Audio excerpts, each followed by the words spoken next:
Es necesario que tengamos un fundamento sólido en nuestra fe. ¿Cuántos dicen amén?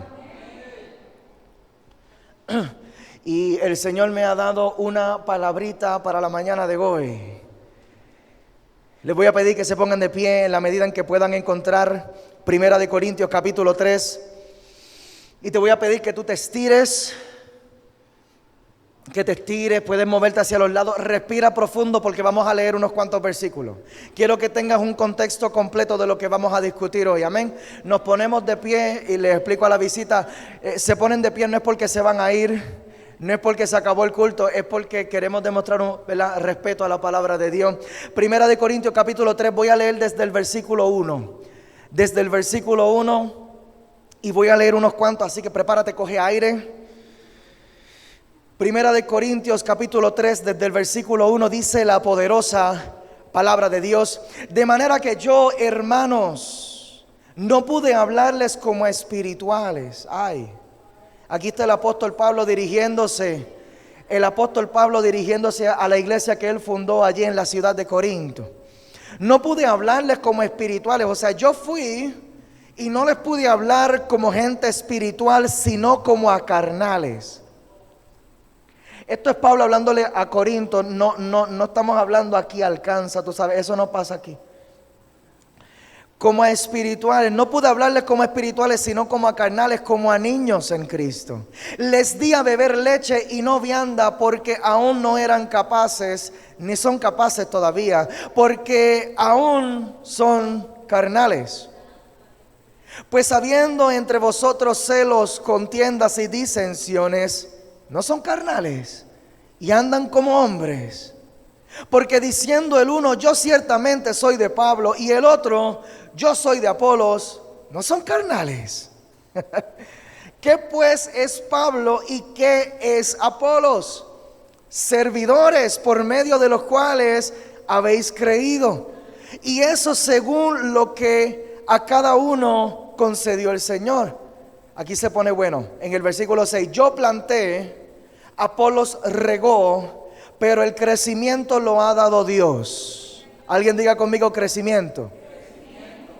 Y el que planta y el que riega son una misma cosa, aunque cada uno recibirá su recompensa conforme a su labor.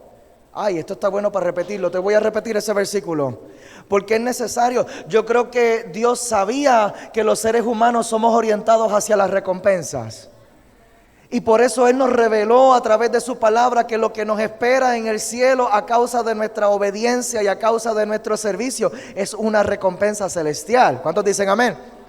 Se lo voy a repetir. Y el que planta y el que riega son una misma cosa, aunque cada uno recibirá su recompensa conforme a su labor. Porque nosotros somos colaboradores de Dios, y vosotros sois labranza de Dios. Labranza es la cosecha, es lo que se trabaja en el campo. Edificio de Dios. Así que Dios compara la iglesia con una cosecha de agricultura y también con un edificio. Conforme a la gracia de Dios que me ha sido dada, yo como perito arquitecto puse el fundamento y otro edifica encima, pero cada uno mire cómo sobreedifica. Cada uno mire cómo sobreedifica. ¿De quién es la responsabilidad? De cada uno. Aquel predicador que te predicó a Cristo por primera vez puso el fundamento. De allí en adelante, la edificación o la construcción de tu vida depende de... Alguien diga conmigo mismo.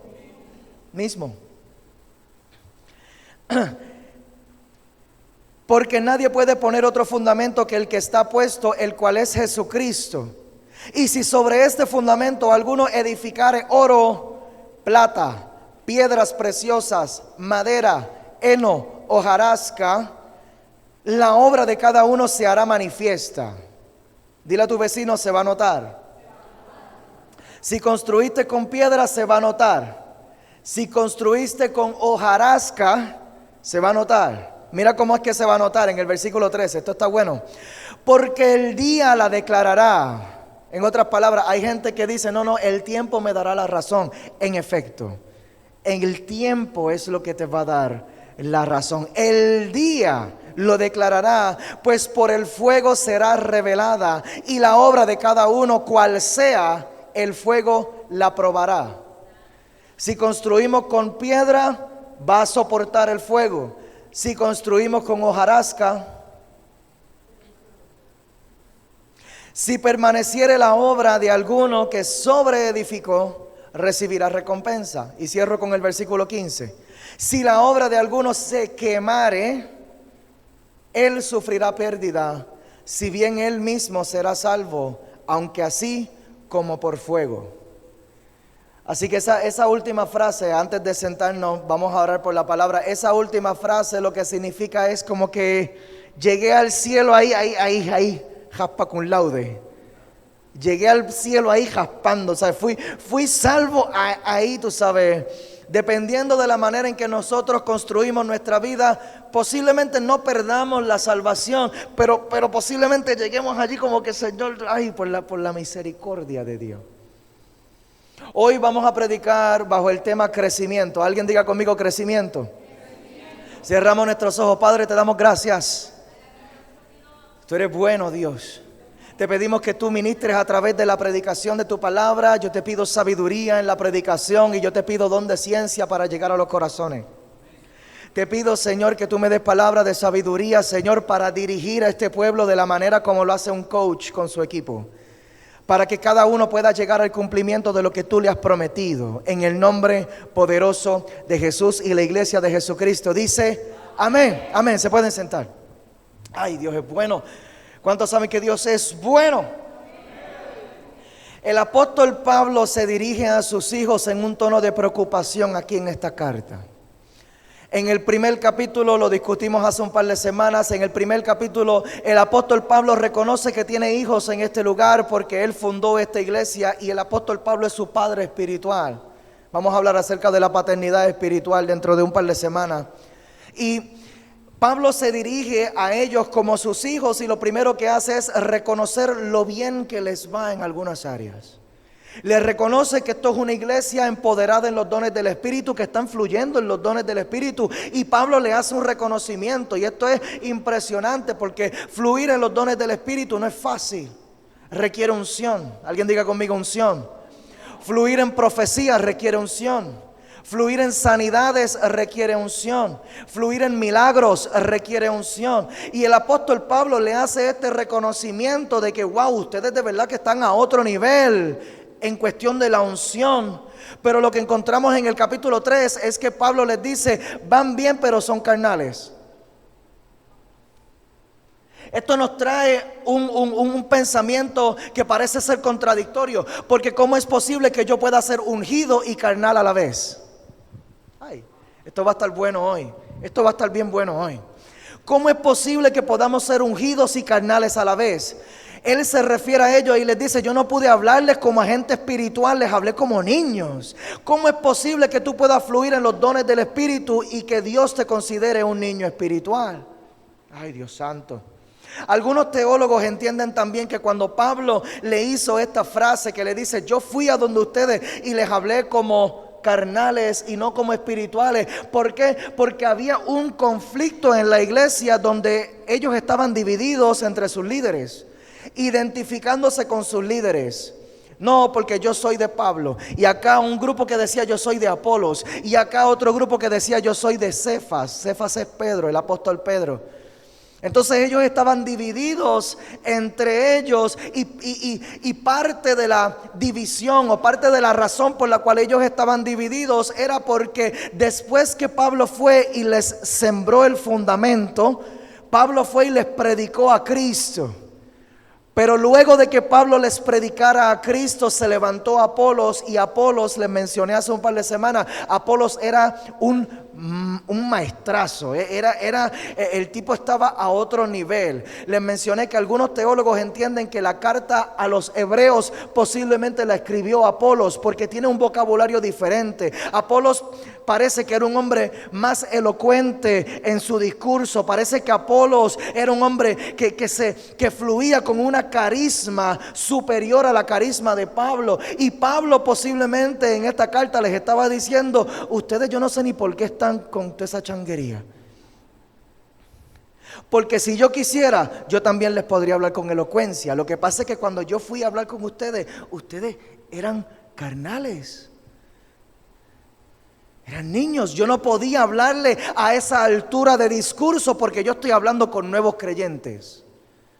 Y Pablo les dejó saber a ellos, yo no sé ni por qué ustedes se están dividiendo entre esta changuería.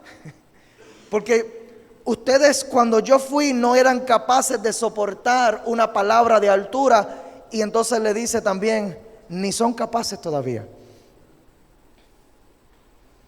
Ni son capaces todavía porque todavía son carnales. Todavía ustedes están divididos con celos, contiendas y disensiones. Todavía ustedes están con peleas mongas entre ustedes.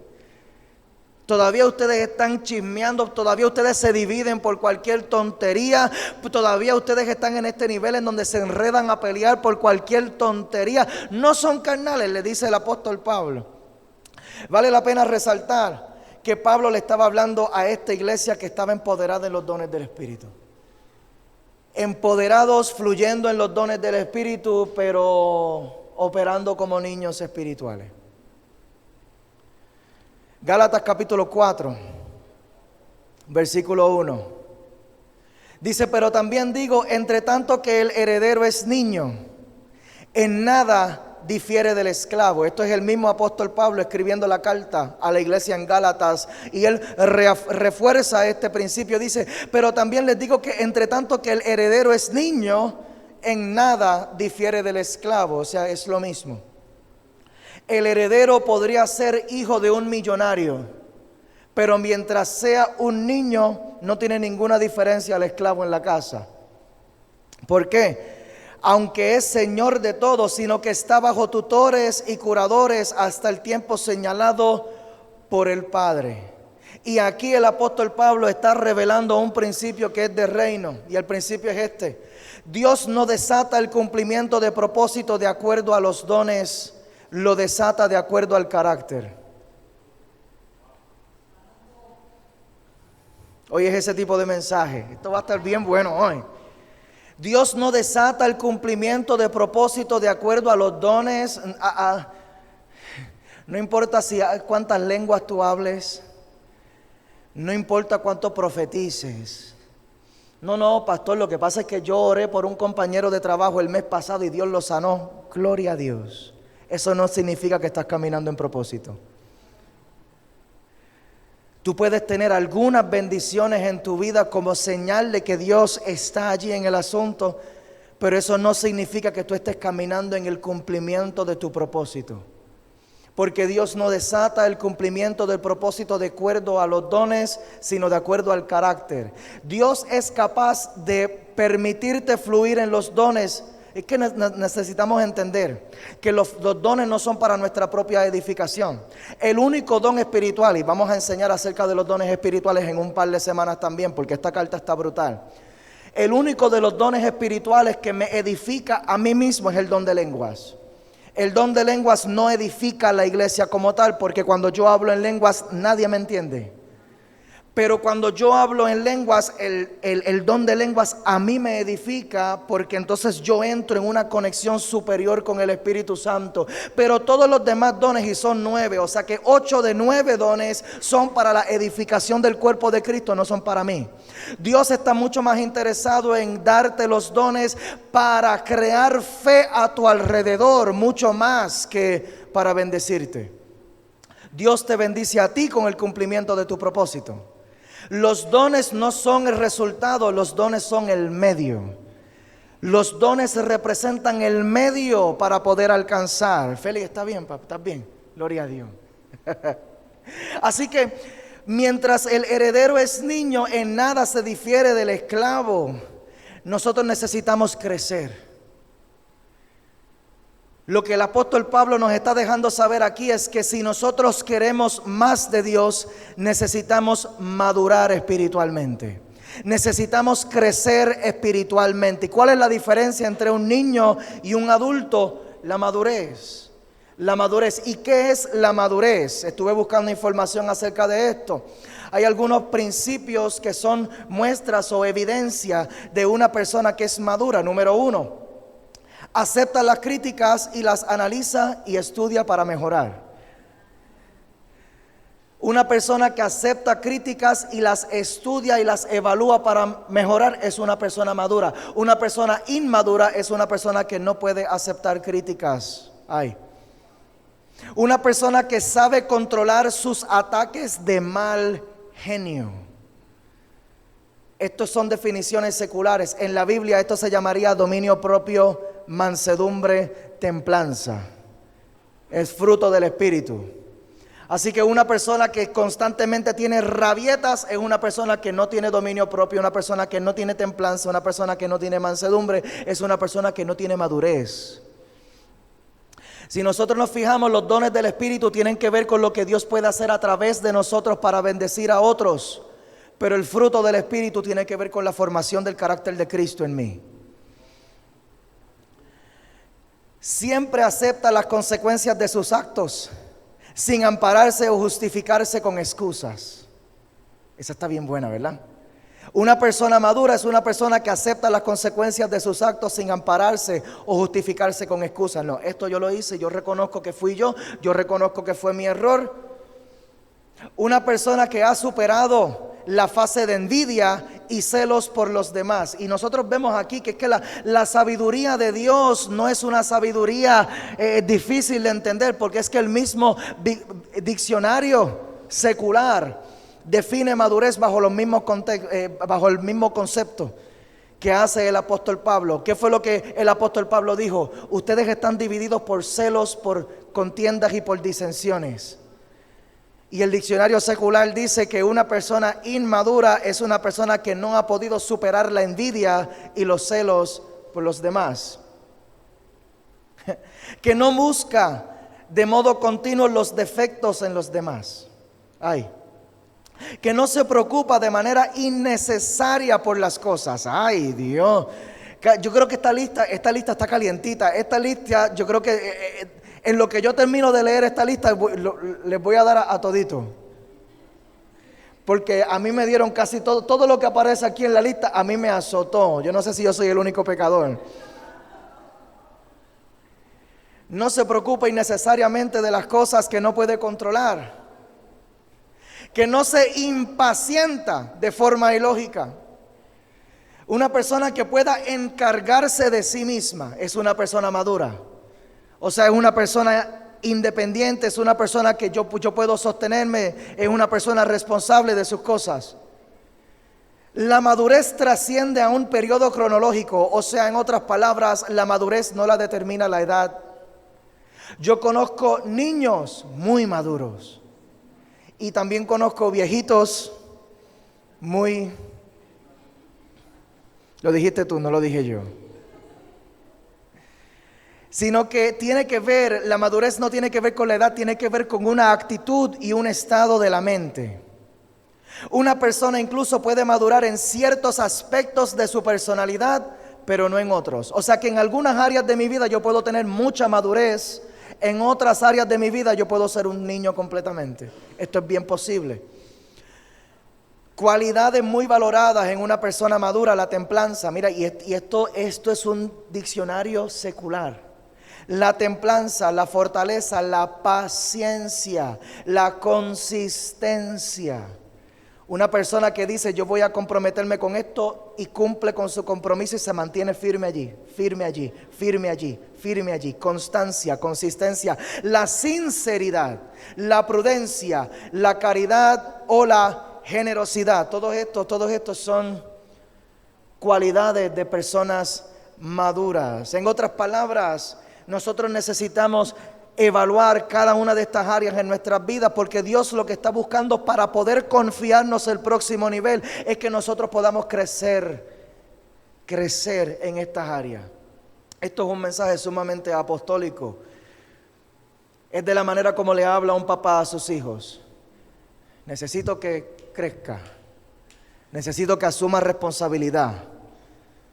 Necesito que asumas las consecuencias. Estas fueron tus decisiones, yo necesito que asumas consecuencias. Ya está bueno de que yo esté pagando por tus errores. Y aquí está, hay un padre aquí hablándole a sus hijos, dejándole saber a sus hijos que es tiempo de crecer. Lo que es muy claro en este capítulo es que Pablo quiere comunicarle a la iglesia que el crecimiento no depende de más nadie, el crecimiento depende de cada creyente. Hay una responsabilidad muy fuerte que recae sobre los maestros, los predicadores, porque nosotros tenemos la responsabilidad de transmitirle la palabra de Dios a la iglesia, pero la iglesia tiene la responsabilidad de, número uno, recibir la palabra, procurar la palabra. Siento decir esto bien fuerte. Yo, no quiero usar esta frase, pero es la que va. Yo estoy cansado de recibir desahogos. Escuche bien cómo le voy a decir, porque no quiero que suene insensible. Yo estoy cansado de recibir desahogos por problemas que surgen durante la semana que se predicó sobre ese tema en particular, pero como faltaste al culto, no recibiste la palabra, y como no recibiste la palabra, no recibiste la estrategia de sabiduría para resolver ese problema, y como no recibiste la estrategia para resolver ese problema, te tocó ese problema esa semana, y como no tenías la llave, me llama y me escribe y yo escucho acá. Y es como que, pero si yo prediqué de esto el domingo pasado, Dios mío. ¿Por qué no viniste ahí? Porque es que estaba desanimado. Estaba desanimado y no vine. Pues te perdiste la palabra. Y como te perdiste la palabra, te perdiste la revelación. Como te perdiste la revelación, te perdiste la sabiduría. Y como te perdiste la sabiduría, te cogió el ataque de frente sin previo aviso. Y la palabra de Dios es profética por naturaleza. La palabra de Dios se va a anticipar a tus necesidades. Dios viendo de antemano. Yo necesito que esto penetre el corazón de alguien aquí. Dios anticipándose proféticamente a los problemas que tú vas a tener la semana que viene. Dios te va a dar la palabra que tú necesitas hoy para prepararte, para equiparte, para empoderarte, para que no te tome de sorpresa la prueba, para que no te tome de sorpresa el problema, para que no te tome de sorpresa cuando esa tormenta azote tu vida, sino que cuando la tormenta azote tú puedas decir: wow, qué bueno es Dios. Qué bueno es Dios que me preparó. Qué bueno es Dios que el domingo pasado Dios le habló al Padre.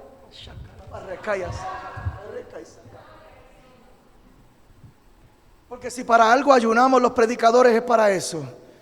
Si para algo oramos es para eso. Si para algo estudiamos la Biblia es para eso. Es para recibir una palabra que va a ser puntual en el momento de tu necesidad. Que tú puedas recibir la palabra que necesitas para que no caiga. Dios no quiere que tú seas derrotado. Dios te dice más que vencedor. Dios te llama a ti más que vencedor. Dios no quiere que pierdas.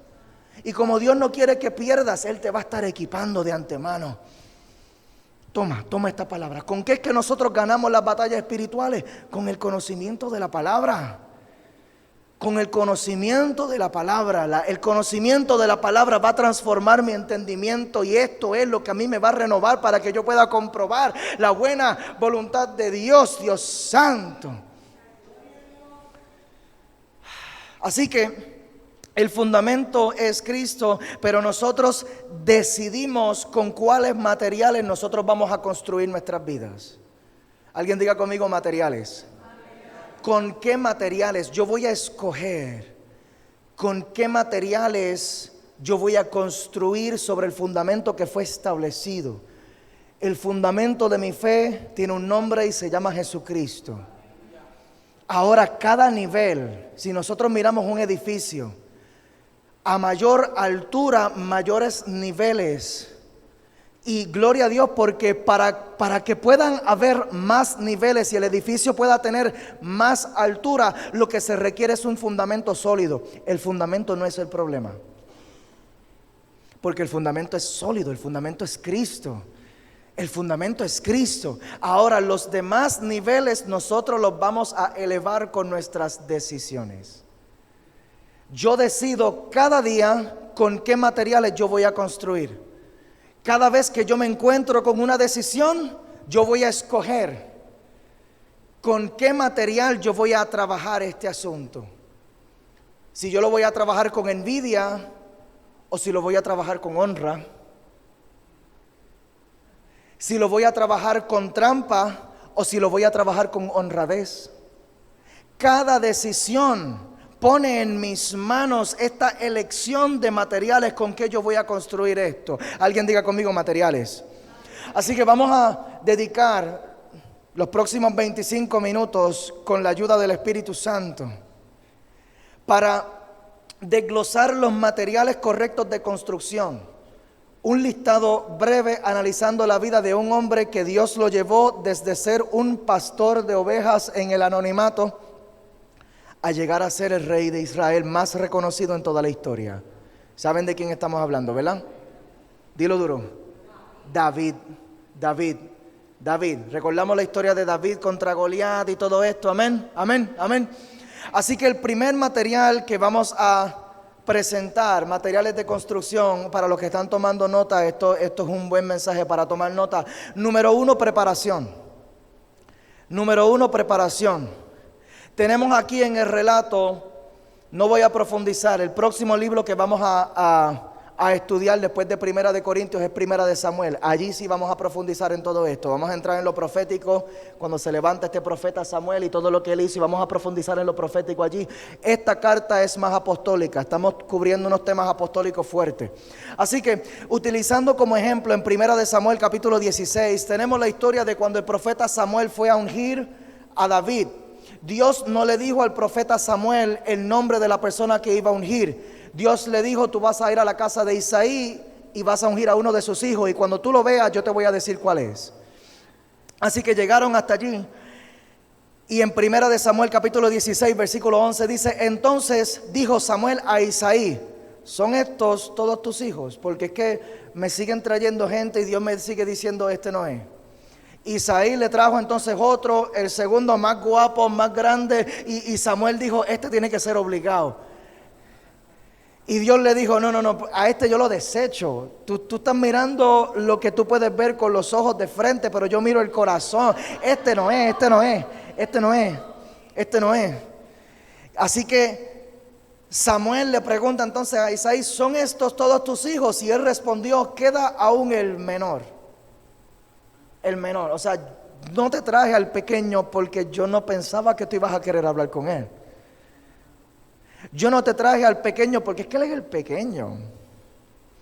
¿Para qué tú vas a querer hablar con él si tú estás hablando de ungir a alguien para rey? ¿Para qué tú vas a querer? Y él respondió: queda aún el menor que apacienta las ovejas. Y dijo Samuel a Isaí: envía por él, porque no nos sentaremos a la mesa hasta que él venga aquí.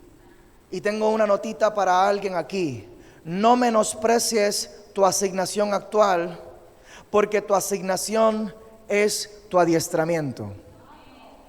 Tu asignación es tu adiestramiento. Lo que Dios te está pidiendo que tú hagas en este tiempo, nosotros lo miramos y decimos: Señor, ¿pero por qué? Señor, pero un ministerio en una terraza. Así fue como comenzó esta iglesia. Señor, pero un ministerio en una terraza, ¿en serio? Pero no podemos menospreciar la asignación actual. Lo que Dios ha asignado para tu vida en esta temporada es el adiestramiento para tu próximo nivel. Y Dios lo que puso en las manos de David fue que pastoreara las ovejas de su papá. Y David, lo que nosotros encontramos en los salmos es que David era un adorador de primera clase. Entonces aquel que adora, aquel que tiene una vida de intimidad con el Señor, recibe revelación de Dios. Aquel que tiene una vida de oración, aquel que tiene una vida de devocional, aquel que tiene comunión con Dios, recibe la voz de Dios. Yo estoy casi seguro que ya Dios había puesto en el corazón de David que David fue creado no para ser pastor de ovejas en el anonimato, sino que yo estoy casi seguro, yo me atrevo a decirte que Dios le había revelado a David que él tenía grandeza por dentro de él. ¿Y qué yo hago aquí con grandeza por dentro de mí? Haciendo una labor que nadie puede ver.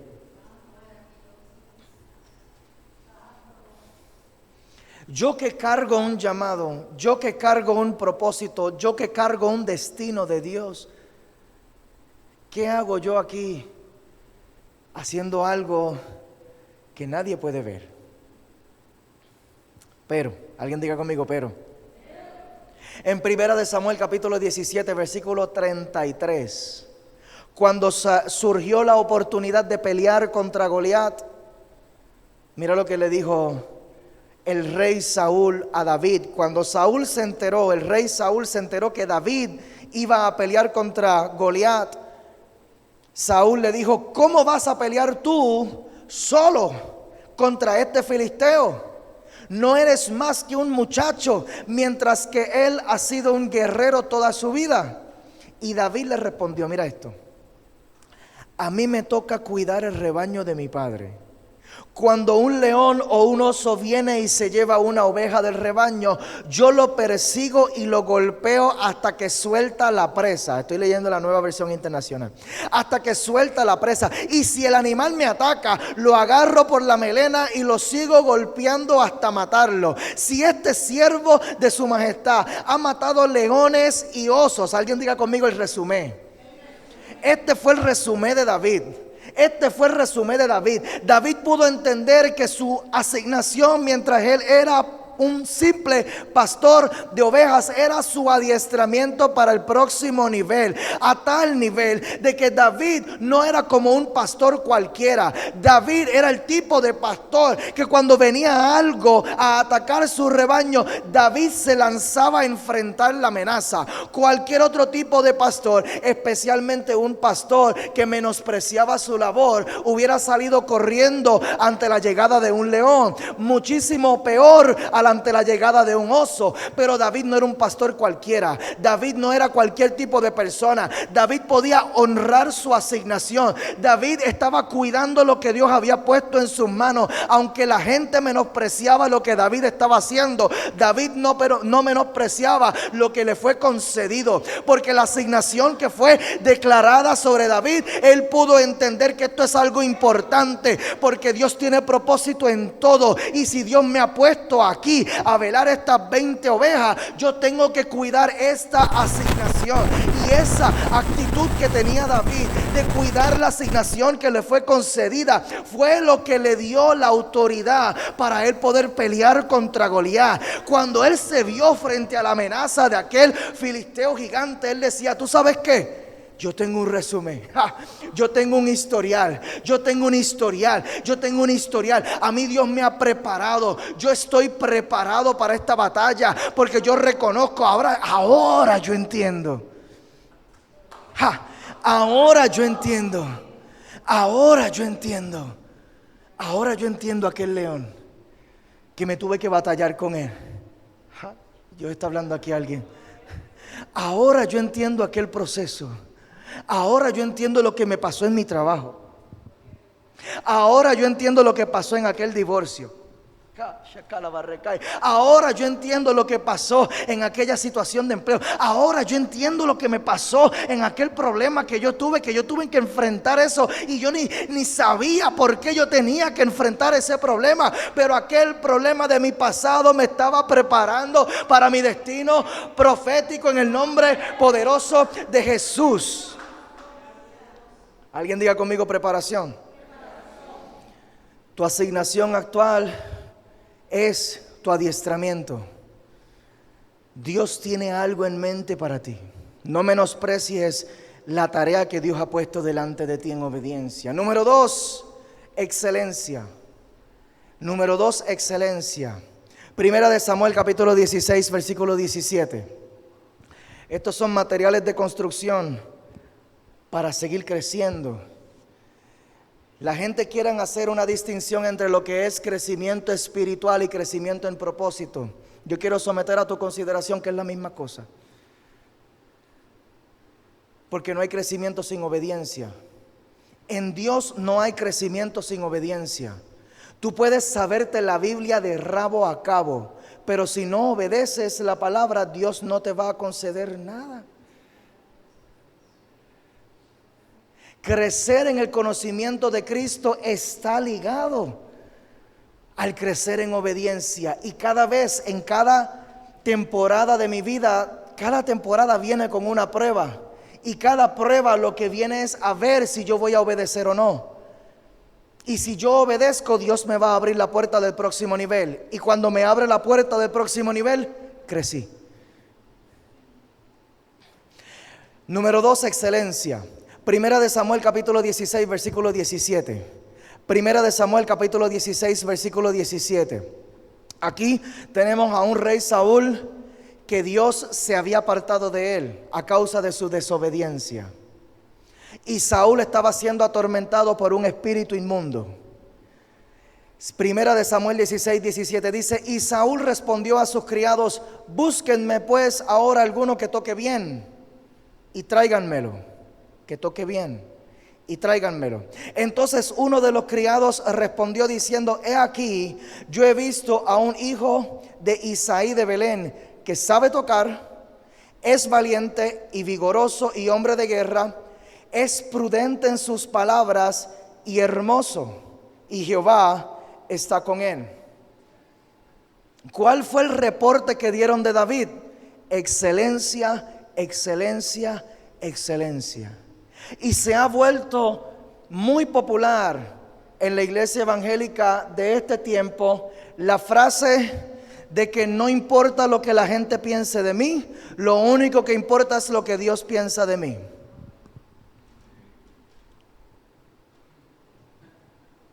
Voy por ahí. Porque eso aplica en cuanto a lo que es obediencia en la fe. Cuando nosotros obedecemos a Dios en los principios de la Biblia, definitivamente el hombre natural no va a entenderte. Y allí aplica el principio: no importa lo que la gente piensa de ti, lo que importa es lo que Dios piensa de ti. Ahora, tu testimonio es otra cosa completamente diferente.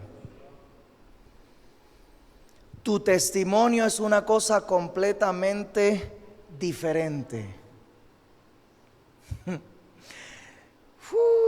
Tu testimonio, para los que están tomando nota, apunta esto. Tu testimonio es la evidencia de tu carácter. Tu testimonio es la evidencia de tu carácter. Por eso Jesús decía: por sus frutos los conoceréis. En este sentido, en este aspecto, definitivamente importa lo que la gente piensa de ti. No, lo que importa es lo que Dios piensa. Si nadie a tu alrededor, yo digo, yo amo a Dios, yo amo servirle a Dios. Vamos a utilizar este ejemplo.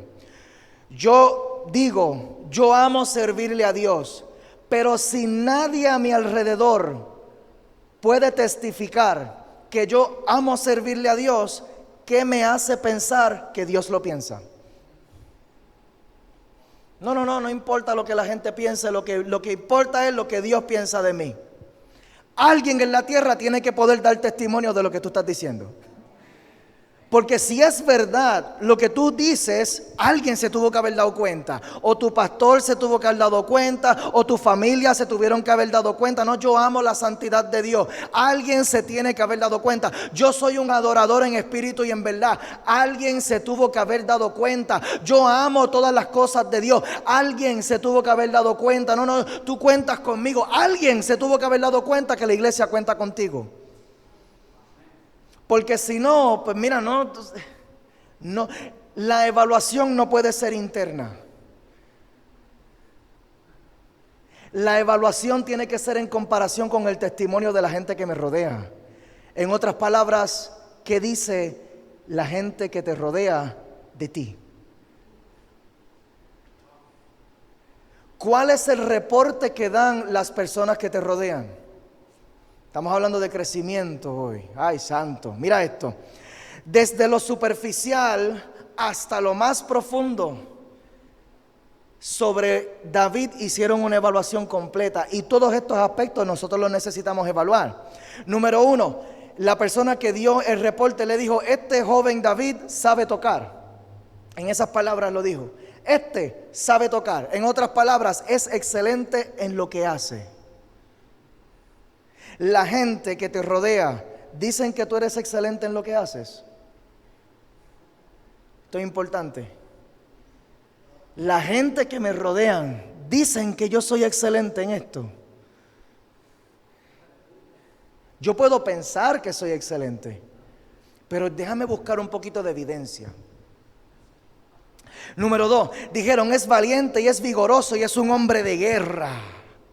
Así que se había regado la voz de que este hombre David se atrevía a meterle mano a los leones y a los osos. Él se atrevía a meterle mano a las amenazas que venían a atentar contra su vida. La gente dirá que yo me atrevo a meterle manos a los problemas que vienen a amenazar mi vida. ¿Qué es lo que dice la gente que más me conoce? ¿Qué pensarán las personas que viven conmigo?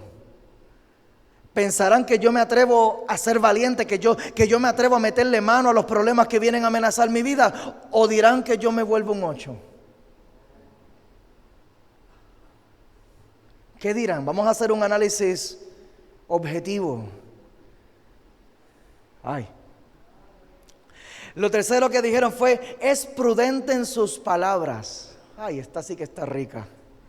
Es prudente en sus palabras. Esto habla del carácter de David. La gente que me rodea dirán que yo tengo un buen carácter o dirán que yo tengo un mal genio.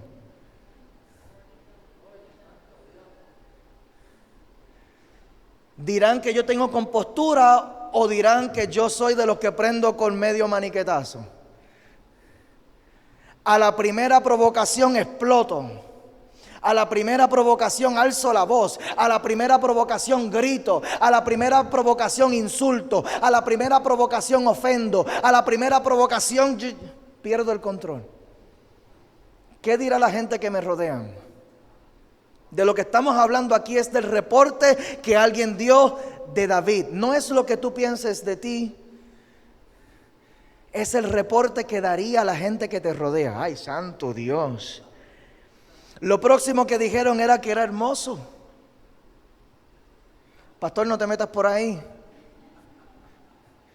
Todos los hijos de Dios somos hermosos. Pero esto lo que significa es que este era un hombre que tenía excelencia en su apariencia.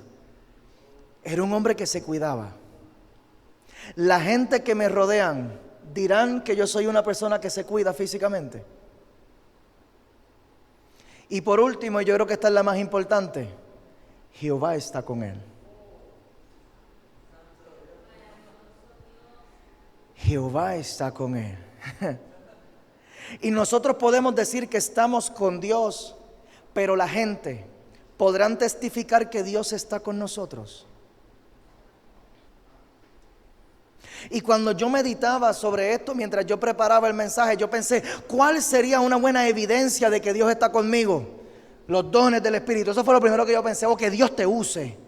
Que Dios te use. Que Dios te use para predicar. O que Dios te use para sanar gente. Que Dios te use para hablar en lenguas.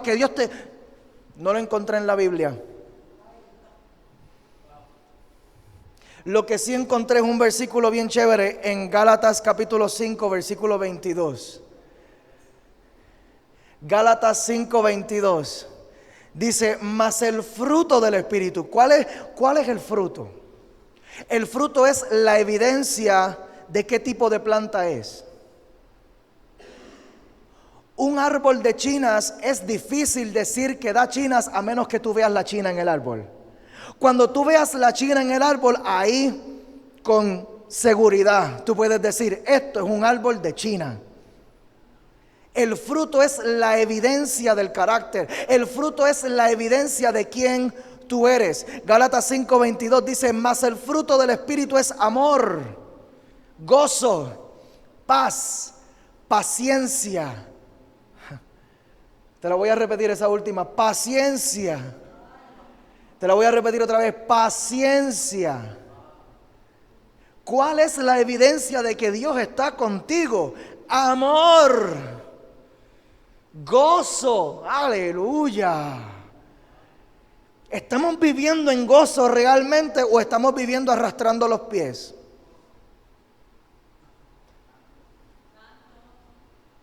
¿Estamos viviendo en amor o estamos viviendo en egoísmo? ¡Ay! Este mensaje me encanta.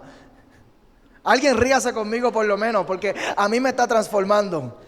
Santo Dios, ¿estamos nosotros viviendo en paciencia o estamos viviendo en desesperación? Benignidad. ¿Estamos nosotros enfocados en los demás o estamos nosotros enfocados solamente en yo? Bondad, fe. Cuando llega la adversidad, yo estoy operando en fe o yo estoy operando en duda. Yo estoy caminando en fe o yo estoy caminando en duda. Mansedumbre. Esta sí que es buena, al boricua le encanta esto. Mansedumbre, nosotros que somos tan agayú, nosotros que somos tan guapetones. Mansedumbre es la evidencia de que Dios está contigo. Aleluya. Templanza. Contra tales cosas no hay ley. Tú sabes, esto nadie puede decir. Si yo estoy operando en todas estas cosas, la gente dice: aquí hay un cristiano. Cuando la gente me ven operando en amor, la gente dice: aquí hay un cristiano. Cuando la gente me ve que a mí me insultan y yo me quedo callado, oh, aquí hay un cristiano de verdad. Cuando la gente me ve que la adversidad azota mi vida y yo sigo caminando en fe, aquí hay un cristiano de verdad. Cuando la gente me ve que yo no estoy enfocado solamente en mis propios deseos y necesidades, sino que yo también le doy en bondad, en benignidad a los demás, ahí hay un cristiano de verdad. Ahí está Dios con esta persona. Ahí está Dios. Esto es un hijo de Dios de verdad. Excelencia. Alguien diga conmigo: excelencia. Número 3, valentía. Valentía. Esto fue de lo que le reconocieron a David también. Primera de Samuel, capítulo 17, versículo 26. Y es necesario, mientras lo van buscando, Primera de Samuel capítulo 17, versículo 26, es necesario que podamos entender que la valentía de Dios no es la agresividad del mundo. Hay muchas personas que se creen que son valientes porque no se quedan callados. Yo no me quedo con nada de nadie. Tú puedes ser bravo en el mundo y un cobarde en las cosas de Dios. Es posible, te lo tengo que repetir, es posible que seamos bravos en el mundo y cobardes en las cosas de Dios.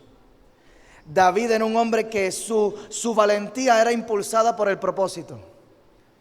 Él sabía en dónde tenía que ser valiente. Primera de Samuel capítulo 17 versículo 26, y esto te lo leo en la Nueva Versión Internacional. Dice: David preguntó a los que estaban con él: ¿qué dicen que le darán a quien mate a ese filisteo? Cuando él llegó allí, estaba Goliat amenazando a los ejércitos de Israel. ¿Cuál es la recompensa si yo mato a este hombre? Eso fue lo que quiso saber David. No, David era un tipo bueno, era un tipo sabio. Él sabía en dónde meterse, él sabía escoger sus batallas. ¿Qué dicen que le van a dar? Y después dijo: ¿qué se cree este filisteo pagano que se atreve a desafiar los ejércitos del Dios viviente? En el versículo 27 dice: al que lo mate le darán la recompensa anunciada. Y la recompensa la vemos en el versículo 25. A quien lo venza y lo mate, el rey lo colmará de riquezas, número 1. Además le dará su hija como esposa. Y su familia quedará exenta de impuestos aquí en Israel. Quedar exentos de impuestos es una chulería en cualquier temporada. Es una bendición en cualquier generación. Eso era un premio favorable en cualquier tiempo. Pero yo creo que lo más que le llamó la atención a David era la hija del rey. Porque él había recibido una palabra. No, algunos se rieron como que mira qué fresco el pastor. No. A lo mejor si hubiera sido yo, wow, la hija del rey, tú sabes, wow. No. Pero no era... Yo quiero decirte que no era que David era un fresco, era que David había recibido una palabra.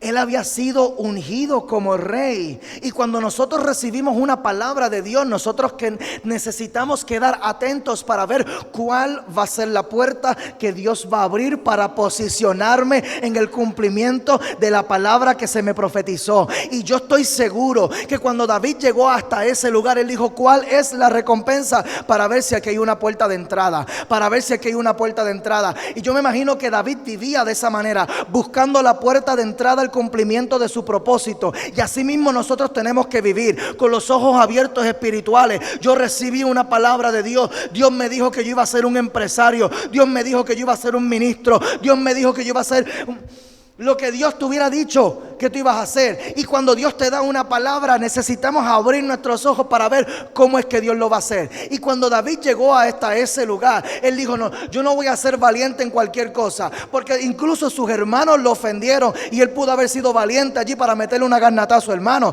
Un hombre que había matado leones y osos, de seguro que le podía meter una garnatada a su hermano que lo ofendió, pero él dijo: no, esta no es mi batalla es aquella. Aleluya. Mi batalla es aquella. ¿Qué es lo que me van a dar si yo mato a ese gigante? Y cuando le dijeron: lo que hay para ti es una puerta de entrada al palacio, él dijo: yo voy.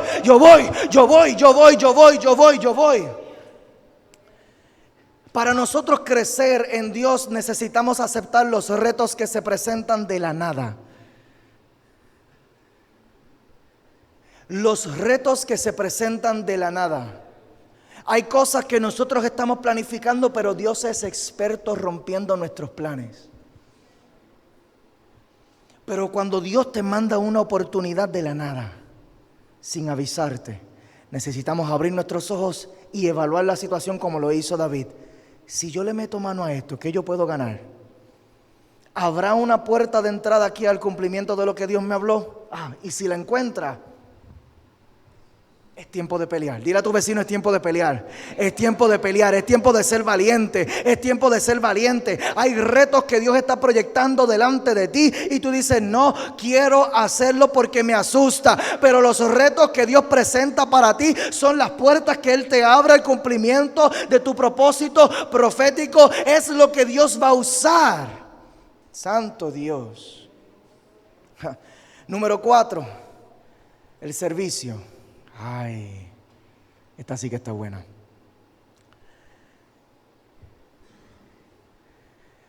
Primera de Samuel capítulo 18. Hemos discutido aquí la preparación, hemos discutido la excelencia, hemos discutido la valentía. Y número 4, el servicio. Vemos en la historia de David que David logra entrar en el palacio. Saúl lo contrata como su músico privado para que le ministre. Allí, cada vez que el espíritu inmundo atormentaba a Saúl, David tocaba el arpa y había una unción que fluía a través de David que echaba fuera aquel demonio. Y dice la palabra que Saúl llegó a amar a David y lo contrató como su escudero.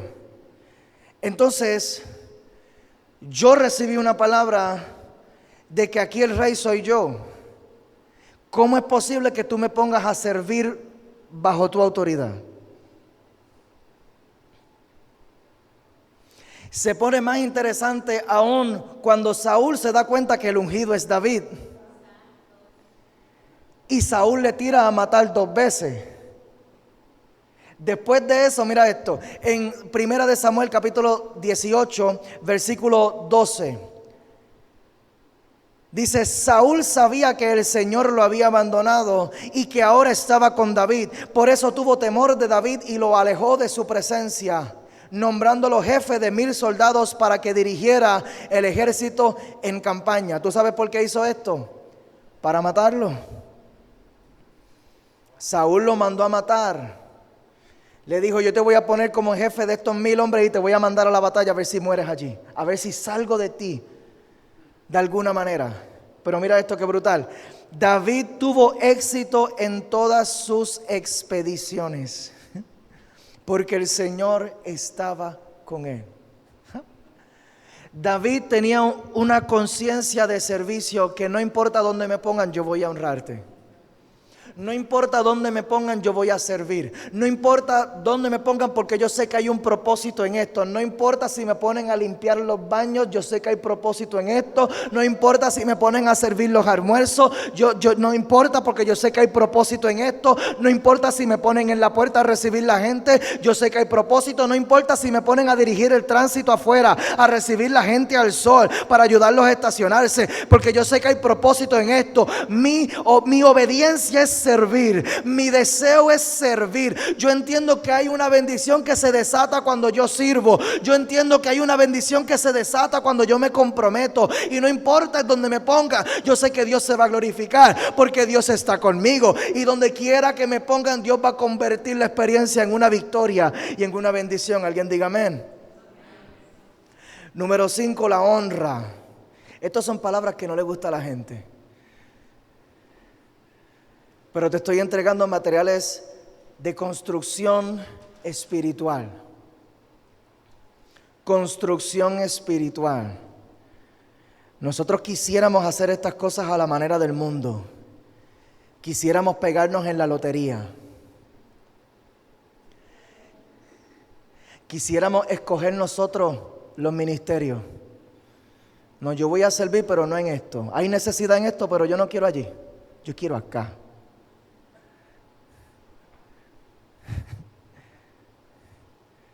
Y lo que se infiltra es un orgullo a través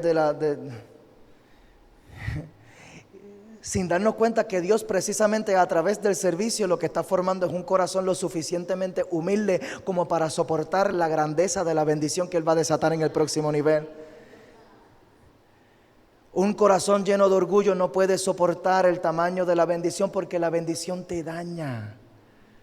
Si tienes orgullo en tu corazón, la bendición te va a alejar de aquel que te bendijo. Y esta es una historia demasiado común. Gente que reciben demasiado rápido el acceso a ministerios demasiado importantes. Y cuando se ven frente a la exposición, se dañan sus corazones. Gente que se les dan oportunidades para levantar grandes empresas sin tener la preparación y de momento la grande empresa los daña sus corazones y se convierten en personas que no pueden manejar ni la presencia de Dios. Pero el servicio lo que está formando en nosotros es la humildad que necesitamos para soportar. Esto no se trata de ser bendecidos, esto se trata de mantener la bendición. ¿De qué me vale la bendición si la voy a perder en la primera prueba? Número 5, la honra. Primera de Samuel capítulo 26 versículo 7. Primera de Samuel capítulo 26 versículo 7. Dice: David pues y Abisai fueron de noche al ejército, y he aquí que Saúl estaba tendido durmiendo en el campamento y su lanza clavada en tierra a su cabecera, y Abner y el ejército estaban tendidos alrededor de él. Entonces dijo Abisai a David: hoy ha entregado Dios a tu enemigo en tu mano. Ahora pues déjame que le hiera con la lanza y lo enclavaré en la tierra de un golpe y no le daré segundo golpe. O sea, un golpe me va a dar para matarlo. Déjame matarlo, David. Este es tu enemigo. Este es el que te está haciendo la vida de cuadrito. Déjame matarlo. En el versículo 11, mira esto, lo que le responde David: guárdeme Jehová de extender mi mano contra el ungido de Jehová. Pero toma ahora la lanza que está a su cabecera y la vasija de agua y vámonos. O sea, déjale saber que estuve aquí, que tuve la oportunidad de matarlo, pero que sepa que en vez de matarlo, yo decidí honrarlo. Y la palabra honra se ha convertido en una mala palabra también en la iglesia de hoy. Porque todos queremos estar pendientes a nuestra propia exposición. Estamos pendientes a que el pastor me dé una oportunidad. Estamos pendientes porque yo tengo, mira, a mí me han traído resúmenes aquí.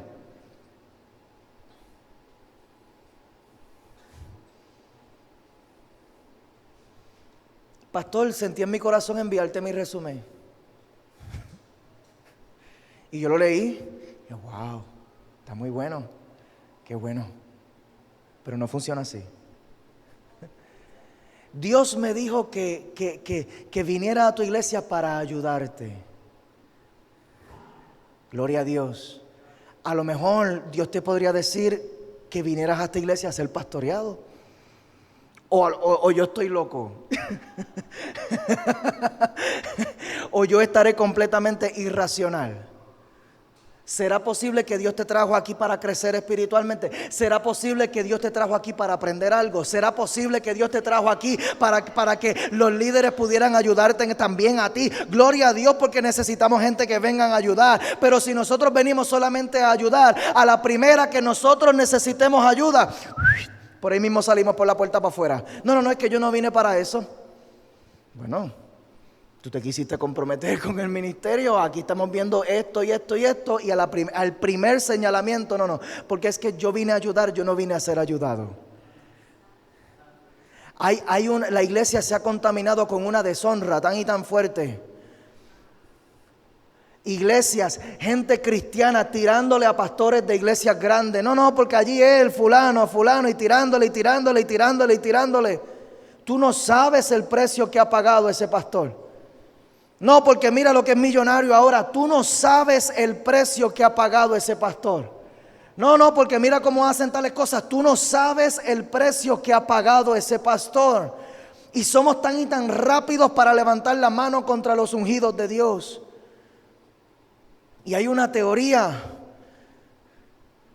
que está corriendo ya. Te la voy a compartir, lo que está corriendo, la teoría que está corriendo, la razón por la cual esta generación no está viviendo en los milagros y en las sanidades que se vivió la iglesia hace décadas atrás, porque la iglesia ha perdido la honra. La iglesia ha perdido la honra. Vemos a los pastores como un instrumento para yo ganar algún beneficio. Ay, palabra dura es esta. Vemos al pastor como una persona que me tiene que dar y que me tiene que dar, pero a la primera que el pastor me quiere exigir, por ahí me voy. Estos son materiales de construcción espiritual para el crecimiento espiritual. Tengamos cuidado. Nosotros, si Dios te movió de otra iglesia para acá, Dios lo hizo conmigo también. Y en ningún momento yo he deshonrado a los pastores de mi iglesia anterior. Teniendo la oportunidad para hacerlo, teniendo la tentación muchas veces. Y no. Cuando me preguntan por el testimonio y llego hasta ese momento en el testimonio, yo digo no, pero estos detalles yo me los voy a reservar por guardar el testimonio de aquellos pastores. Porque es que yo no quiero que cuando les toque a alguien hablarlo de mí, yo no quiero que lo hagan. Entonces, cosechamos lo que sembramos. Y se ha contaminado la iglesia con una murmuración entre líderes, y lo que ha hecho es contaminar la iglesia con deshonra. Y la deshonra, Dios no puede fluir libremente en este tipo de ambiente. Nosotros necesitamos volver a honrar. Hay gente que desobedecen por no bendecir un pastor. No lleves eso allí, porque eso es para darle los chavos al pastor, Dios mío. Y estamos dispuestos a desobedecer un principio bíblico. ¿Por qué? Porque queremos deshonrar a un pastor. No queremos honrarlo. Y se ha infiltrado esto, y esto ha manchado nuestra fe. Y los milagros no fluyen en el conocimiento, los milagros fluyen en la fe.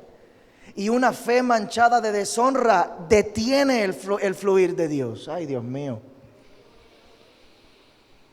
El próximo punto es la fe. Ya estoy cerrando, ya estoy terminando. Número 6, la fe.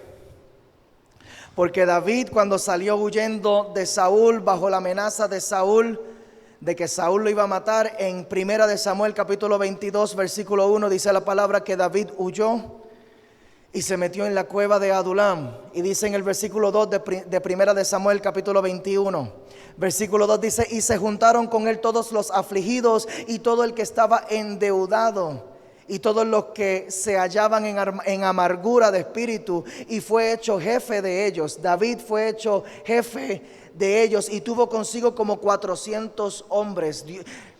Hay que tener fe para tú convertir un grupo de endeudados de afligidos y de gente con amargura de espíritu y convertirlo en un ejército. Y esto es lo que se requiere para crecer espiritualmente. Tú necesitas tener fe. Dice la Biblia que si nosotros somos fieles en lo poco, seremos puestos sobre mucho. En la medida en que yo esté dispuesto a tomar esto que Dios me ha dado, y yo no, Señor, yo creo que esto no es suficiente. Señor, yo lo que estoy viendo es aquí es cinco peces y 3 panes, Señor.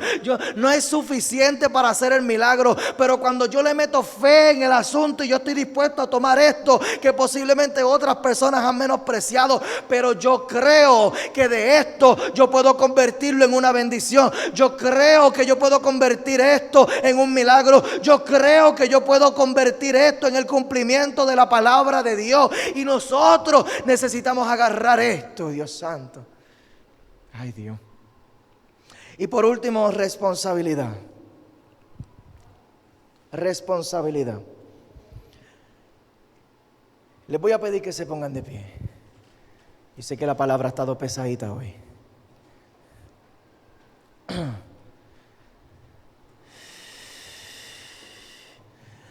Dice la palabra en 2 de Samuel capítulo 12. 2 de Samuel capítulo 12 versículo 13. Dice la palabra que ya para este momento David había llegado a asumir el reino. Él era rey ya en Israel. Y llegó el momento en el que David se confió, y en el momento de una de las batallas importantes él decidió quedarse en su casa. Y en ese momento él fue tentado con una mujer que vio bañándose.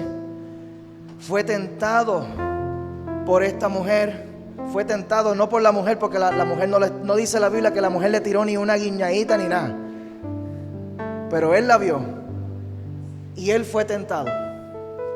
Y él mandó a buscar a esa mujer y se acostó con ella. Y dice la palabra que esta mujer tenía un esposo. Y David lo que hizo fue que cogió el esposo de esa mujer y lo mandó en la primera fila de guerra para que muriera allí. Y así tratar de salirse del problema, porque esta mujer había quedado embarazada con su hijo. Y él quiso borrar el problema como si nunca hubiera pasado. Él quiso utilizar su poder para tratar de arreglar un asunto sin arrepentimiento. Y dice la Biblia que en efecto mandó a matar a ese hombre, lo mandó en la primera fila de batalla. El hombre murió allí y Dios le mandó al profeta Natán. Y el profeta Natán, no tengo tiempo para profundizar allí, pero el profeta Natán lo confrontó. Y David pudo reconocer dentro de la confrontación del profeta en 2 de Samuel capítulo 12 versículo 13. Dice: entonces dijo David a Natán: pequé contra Jehová. Y Natán dijo a David: también Jehová ha remitido tu pecado, no morirás. O sea, tú no vas a morir dentro de la sentencia. Y en el versículo 14 dice: mas por cuanto con este asunto hiciste blasfemar a los enemigos de Jehová, el hijo que te ha nacido ciertamente morirá. Y es que siempre hay consecuencias, ¿verdad? Nosotros no podemos crecer sin una conciencia de consecuencias. Andaremos errantes allí llevándonos el mundo enredado sin importar a quién nos llevemos enredados, sin importar a quién le hacemos daño. En el versículo 19 dice: mas David, viendo a sus siervos hablar entre sí, porque él se metió en ayuno durante esa semana. David se metió en ayuno durante esa semana clamando a Jehová para que Jehová no hiciera morir al bebé. Y él entonces escuchó a sus siervos que estaban hablando y entendió que el niño había muerto. Por lo que dijo David a sus siervos: ¿ha muerto el niño? Y ellos respondieron: ha muerto. Entonces David se levantó de la tierra y se lavó y se ungió y cambió sus ropas y entró a la casa de Jehová y adoró. La evidencia del arrepentimiento es que yo puedo volver a adorar en libertad. Yo siento a Dios aquí. Hay gente que después de cometer el error lo que hacen es que se apartan y se castigan ellos por no aceptar la corrección de Dios. Pero el arrepentimiento lo que hace es posicionarme a mí en el lugar en donde yo me dejo corregir por Dios. Y al yo dejarme corregir por Dios, yo puedo volver a adorarlo. Ay, Dios mío. Después vino a su casa y pidió y le pusieron pan y comió. En el versículo 24 dice: y consoló David a Betsabé su mujer, o sea, la mujer con quien había cometido el pecado de adulterio. Y llegándose a ella, durmió con ella, y ella le dio a luz un hijo y llamó su nombre Salomón, al cual amó Jehová. Los efectos del arrepentimiento traen una libertad a nuestras vidas tan y tan poderosas que Dios es capaz de amar el fruto de nuestros errores. Una persona arrepentida de verdad, y esto es responsabilidad. Esto es asumir responsabilidad.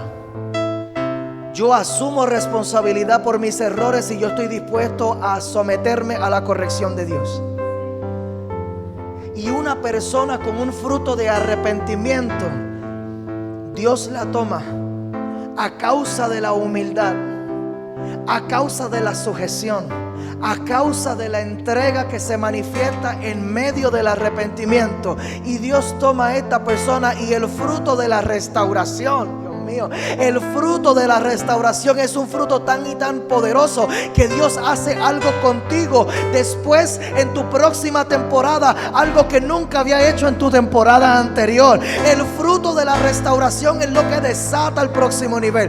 El fruto de la restauración, cuando yo asumo responsabilidad por mis errores, Dios lo que hace es que saca de mí al Salomón. Salomón vivió la bendición que David nunca vivió. David vivió toda su vida en guerra. Salomón no tuvo que batallar ni una guerra. Tiempo de paz vino. En Salomón estaba el legado. En Salomón estaba el próximo nivel de David. En Salomón estaba el crecimiento. No hay crecimiento sin asumir responsabilidad. Pero cuando asumimos responsabilidad, cuando nosotros nos sometemos a Dios en un arrepentimiento real. Arrepentimiento, esa palabra griega es metanoia, lo que significa es cambiar de mente.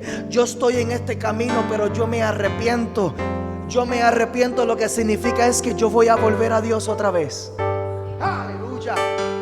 Yo voy a volver a Dios otra vez. Y cada vez que nosotros, hay gente que le tienen miedo a la corrección de Dios porque ven la corrección de Dios como el estancamiento. Pero la corrección de Dios no es el estancamiento. La corrección de Dios es el crecimiento. La corrección de Dios es lo que desata, es lo que abre la puerta al próximo nivel.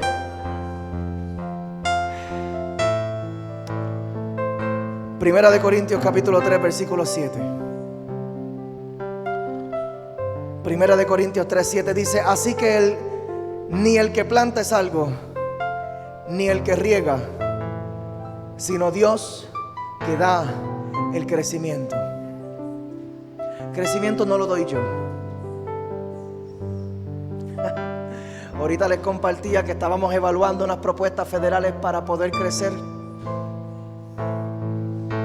La manera de crecer no la determina el pastor. La manera de crecer está establecida en la Biblia. El crecimiento no lo da el pastor, el crecimiento lo da Dios. Cerramos nuestros ojos. Padre,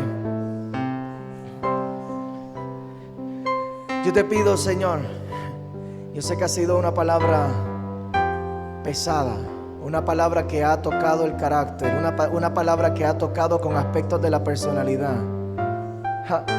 Espíritu Santo de Dios, y te pido que tú toques los corazones en este lugar.